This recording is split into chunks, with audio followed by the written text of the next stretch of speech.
안녕하십니까, 통연입니다. 오늘은 진월 이밀주의 운명적 특징과 성패 조건 세 번째를 말씀을 드리겠습니다.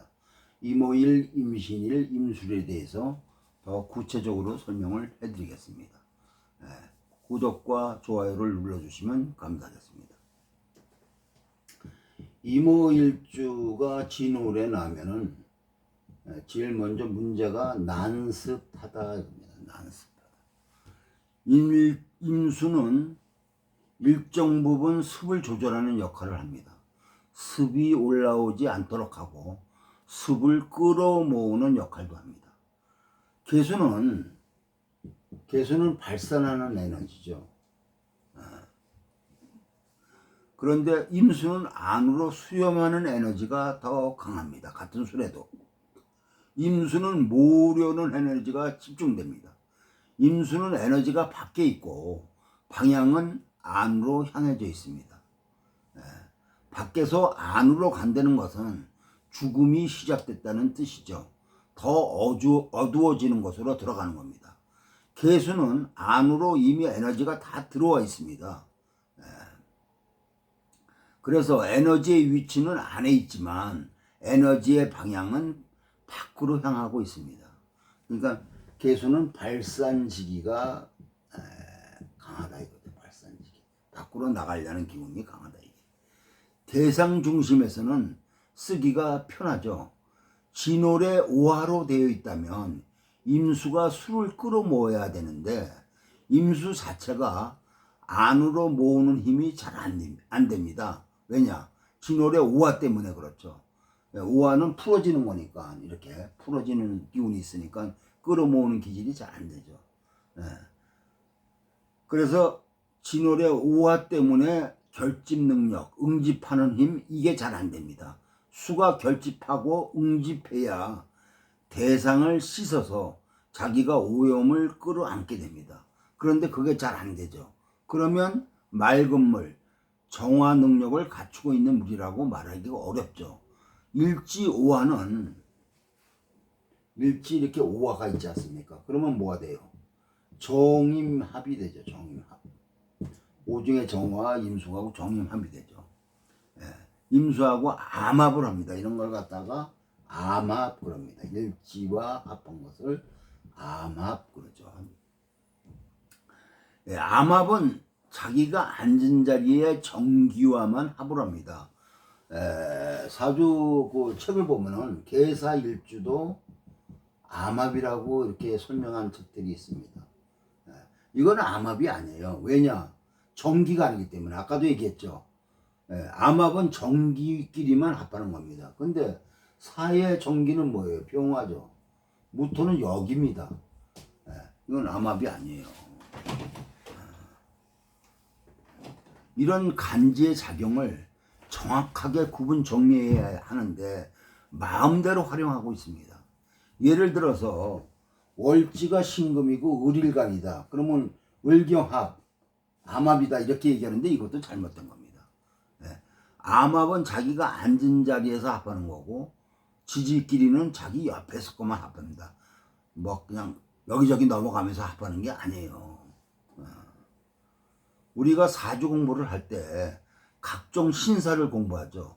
참으로 위험천만한 공부를 하는 경우가 많습니다. 예를 들면 백호대살이 있어서 교통사고 났다라고 말하는데 이렇게 단편적으로 공부를 하면은 사주의 핵심으로 들어가기가 힘듭니다.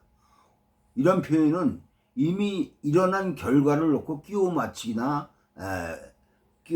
거나 마찬가지다 이겁니다. 맞는 것도 있지만 안 맞는 것이 더 많습니다. 그러면 어떻게 할까?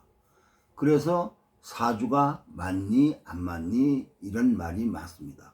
더욱더 기본에 입각해서 공부를 해야 합니다.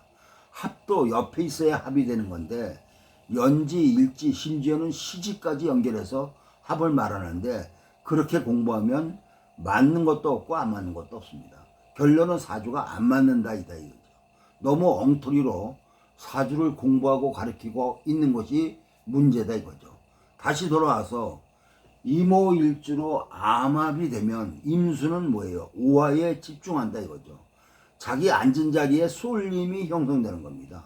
그런데 이것이 난습해 있으니까 임수가 약하면 오화의 합과 연결돼서 오화와 합은 오화의 정을 주었다는 건데, 그러면 그거에 의해서 임수의 역할이 흔들린다 이거죠. 그래서 정임합이 뭐예요? 음란지합이라고 그랬죠. 이거 정임합이 고소의 정임합을 음란지합이라고 표현을 했습니다.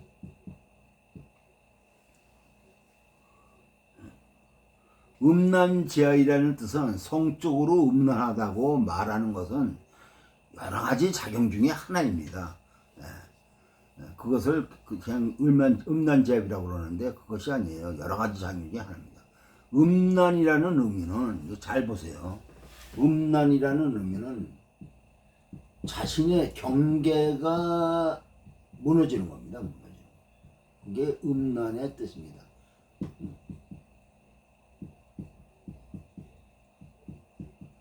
음란. 경계는 뭐예요? 질서이고 규칙이죠. 질서 규칙이 무너지는 거다 이거죠. 음은 자기 안에서 자기가 무너뜨리는 거고, 나는 뭐예요? 나는 외부의 침입에 의해서 흐트러지는 겁니다. 자기 방을 자기가 정리 안 해서 흐트러지는 것은 음이고, 도둑이 들어와서 다 헤쳐놓고 간 것은 난입니다. 난리가 났다는 것은 외부에서 와서 흐트러 놓은 것입니다. 음란지합이라는 것은 원인이 안에 있던 밖에 있던 어떤 질서나 규칙이 무너진 것을 말합니다. 그 규칙이 무너진 것에 가장 극명하게 나타난 것의 하나가 성의 문제다 이거죠. 그래서 음란지합으로 가는 구성은 임수가 약하고 열성인 화가 강할 때 일어나는 조건입니다. 화의 열성이 강하면 임수가 응집해서 자정하는 힘이 상실됩니다. 그것을 음란 상태라 한다 이거죠. 흐트러져 있는 것, 재에 집중하는 것. 그런데 그 재가 난습한 상대로 끊임없이 움직이고 바뀝니다. 무질서해진다는 뜻이죠. 그러면 필요한 것이 뭐예요? 금생수죠. 금생수다 이거예요. 여기서는 목보다 금이 더 중요합니다. 이모일주한테는 금이 더 중요하죠. 이미 수가 밑바닥으로 보여서 재와 살을 조절하기가 어렵다는 말입니다. 외부 조건이 흔들리고 있는 거죠. 외부 조건에 주도당하고 있다 이거죠. 그래서 금생수를 더 중요시합니다.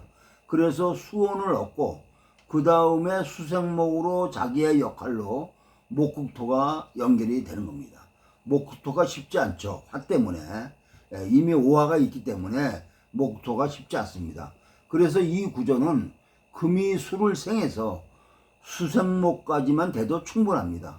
수가 금에 의해서 생수가 되면은 화에 의해서 난습한 조건에 의해서 흐트러지는 것에 대한 조절할 수 있는 힘이 생기게 됩니다.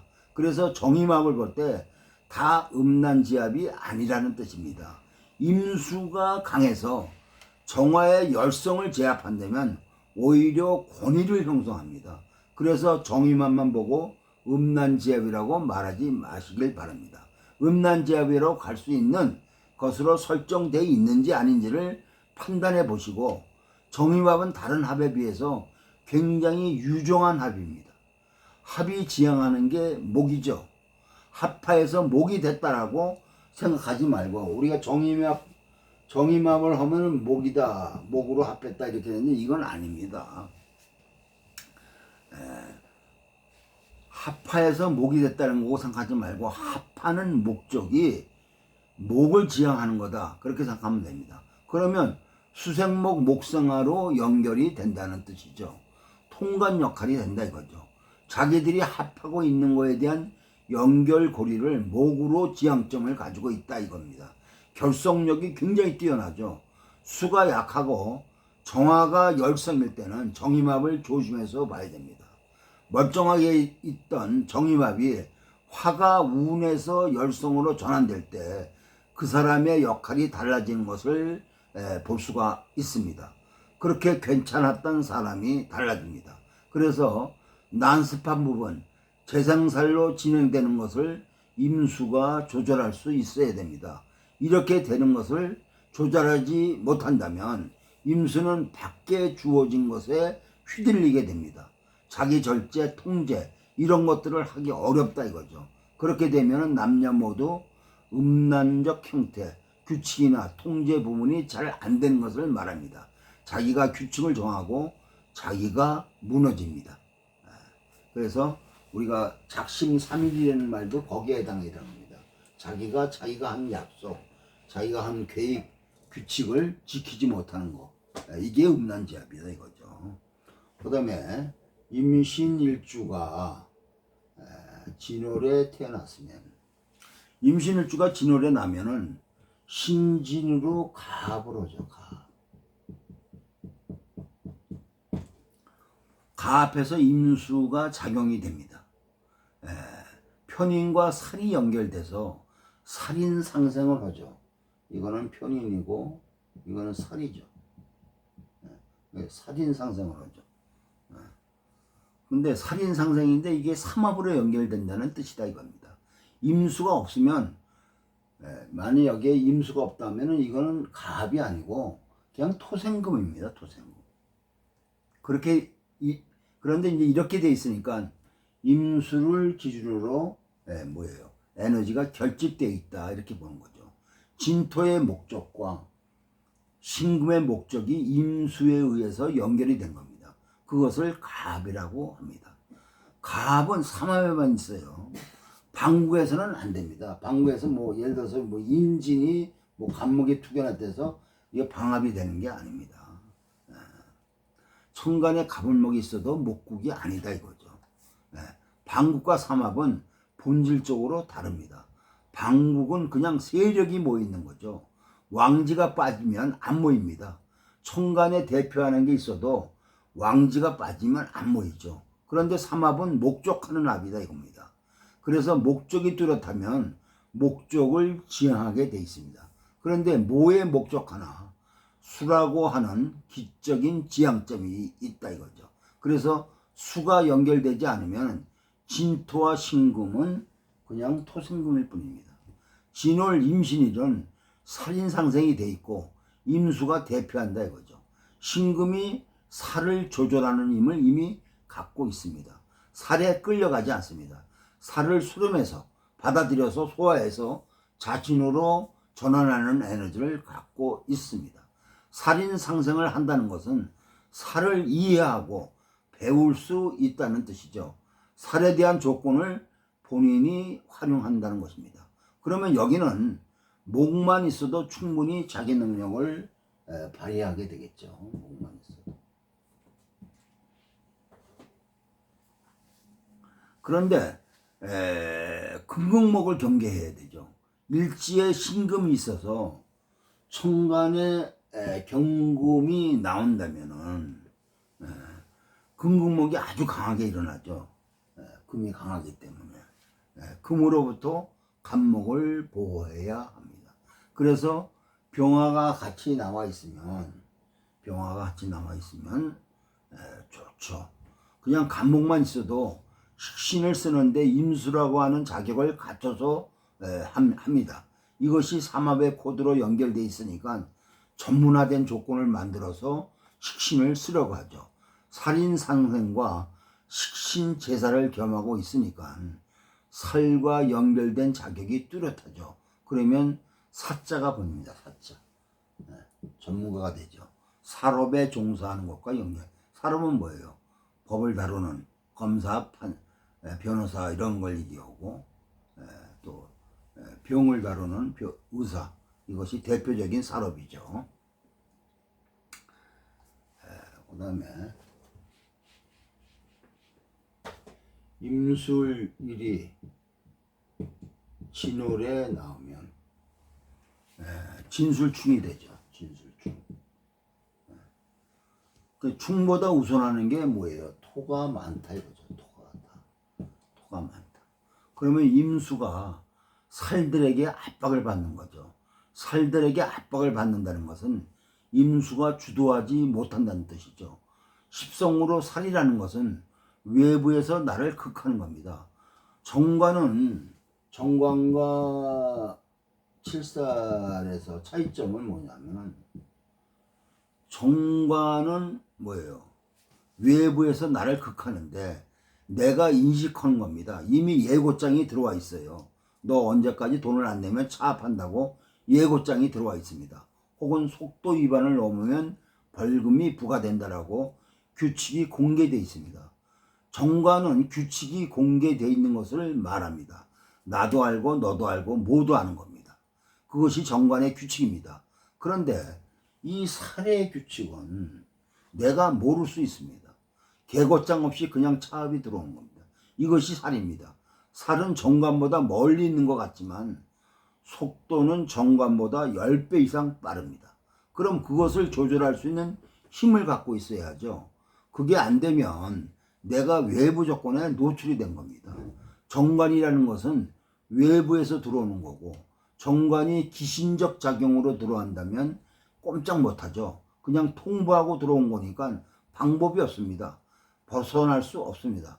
회피 방법이 없죠. 살은 저 멀리서 오는 것을 보면 도망가면 됩니다.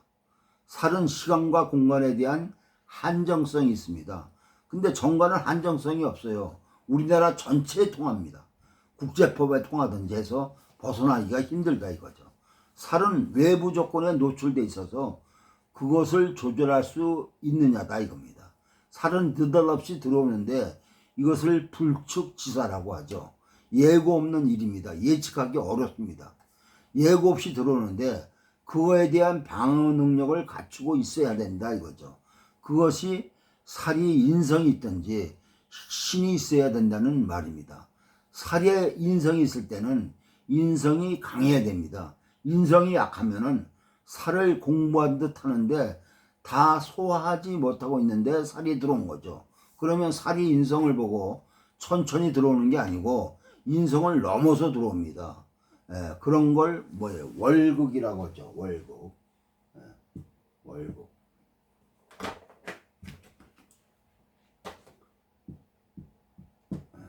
이렇게 인성이 약하면은 이게 토생금 금생수로 도는 게 아니라 이것을 넘어서 토국수가 된다 이거죠. 이것을 월극이라고 합니다. 월을 넘었다. 하나의 단계를 넘어갔다 이거죠. 월극이다 이거. 이 월극을 믿다가 당합니다. 인성이 해결해 줄 거라고 생각하죠. 살을 공부했다 이게야. 내가 저놈은 술만 먹으면 개가 되는 걸 압니다. 그러면 그 정도 선인 줄 알고 술만 먹으면 말 안 하고 그냥 피했어요. 그런데 그 살이 사고를 칩니다. 살을 무시하면 예측 밖의 일이 일어납니다. 인성이 살보다 강할 때 살인상생이 제대로 되는 겁니다. 살이 강하고 인성이 약하면 살인상생이 온갖 잡음을 일으키면서 시간이 지나야 해결이 납니다. 이거 잘 알아두세요. 무조건 살인상생이 되는 게 아닙니다. 살과 인성이 있을 때는 인성이 강해야지 살을 소화할 수 있어요. 그러니까 인성만 있다고 살을 소화하지 못합니다. 살이 강하면 인성을 무시하고 넘어옵니다. 이 점을 알아두셔야 돼요. 신이 있다는 것은 방어 시스템을 갖춘 거다 이겁니다. 그래서 살이 오면은 살에 대해서 대응한다, 싸운다든지 오히려 살을 공격합니다. 네가 잘못한 거다. 나한테는 통하지 않는다. 이렇게 신이 있으면 오히려 살을 극복하려 합니다. 식신은 살을 극복하는 거고 인성은 살을 인정하는 겁니다. 임술이 진월에 나오면 진술충이 일어났으니까 살이 동한 거죠. 토가 동한 겁니다. 토가 동했다는 것은 살이 동한 거죠. 그러면 동한 살을 제압해야 합니다. 이것은 당연히 목토가 중요하죠. 목토가 안 되면 살인 상생해야 합니다. 두 개가 다 필요하죠. 목국토를 식신제살해서 임수가 자신의 영역을 확보하고 살로부터 대응할 수 있는 무기를 갖고 있는 겁니다. 토생금 한다는 것은 살을 소화해낼 수 있는 힘을 갖춘 겁니다. 그래서 살을 이해하고 바라보고 살의 불규칙한 작용을 충분히 소화해낼 수 있습니다. 그 정도의 차이를 봐야 됩니다. 그래서 간목으로 소토하고 경금으로 소화해내면 됩니다. 여기서는 토생금이 안 돼도 상관없어요. 경금이 무엇 하냐 이게요. 예. 금생수합니다. 경금이. 경금이 금생수한다. 경금이 약해도 임수 옆에만 붙어 있다면 경금이 토를 설하지 않아도 임수를 일정 부분 지원하는 역할을 합니다. 대신 살에 대한 방어 능력은 떨어지죠. 살을 이해하는 능력이. 특히 신금이 있으면은 살을 이해하는 방어 능력이 없습니다. 이럴 때는 바로 월곡이 일어납니다. 그래서 이때는 신금을 쓰지 않습니다. 만약 쓰려면 신금이 왕해야 됩니다. 뭐 신유가 돼갖고 뭐 신미 이런 거는 안 되죠. 최소한의 신금이 왕해야 최소한의 토수에 대한 방어 역할을 할 수가 있습니다. 경금이 있다면 토구수가 일어나는 것을 상당 부분 조절할 수가 있습니다. 그래도 경금이 강할수록 좋습니다. 살인 상승으로 하는 겁니다. 당연히 간목으로 소토하고 경금이 근없이 있어도 됩니다. 그러면 금생수에서 수생목으로 식신제사를 하는 힘을 갖게 되죠. 그런데 목을 쓰지 않는다면 금이 왕해야 됩니다. 이것은 관계에 대한 조건을 봐야 합니다. 이렇게 진술충이 월일에 있거나 일시에 있으면 자기 앉은 자리에 충이 일어난 거죠. 진술충은 귀인이 안 붙습니다. 천을기인 이런 게 안 붙죠. 그래서 진술충이 일지와 연결이 되면은 과부살이다 합니다. 토가 왕하고 수가 이렇게 약할 때, 토가 왕하고 수가 약할 때, 수는 뭐예요? 생식 기능이죠. 수는 생식 기능입니다. 생명을 만드는 힘이죠. 수로부터 출발합니다. 생명을 만드는 힘은 생명체들의 생명이 출발이 수입니다. 생식기관은 수와 연결돼 있죠. 그런데 토구수가 된다면 생식 기능의 억압입니다. 생산 능력이 현저하게 떨어지죠. 여명이 토가 많고 조절이 안 돼 있다면 임신하기가 어렵죠. 임신해도 유지하기 어렵습니다. 아이를 낳아도 기르기가 어렵습니다. 그래서 목국토 하든지 토설금을 해야 된다 이거죠. 오행상으로 토구수가 일어나고 있으면 그러면 오행의 수는 생식 능력이고 토국수의 압박을 받는다면 생식 능력에 대한 어려움을 말할 수가 있는 겁니다. 그러면 성적 에너지가 억압되어 있다고도 말할 수가 있는 겁니다. 진월의 임수일간을 정리하면은 어느 일지든지 갑경이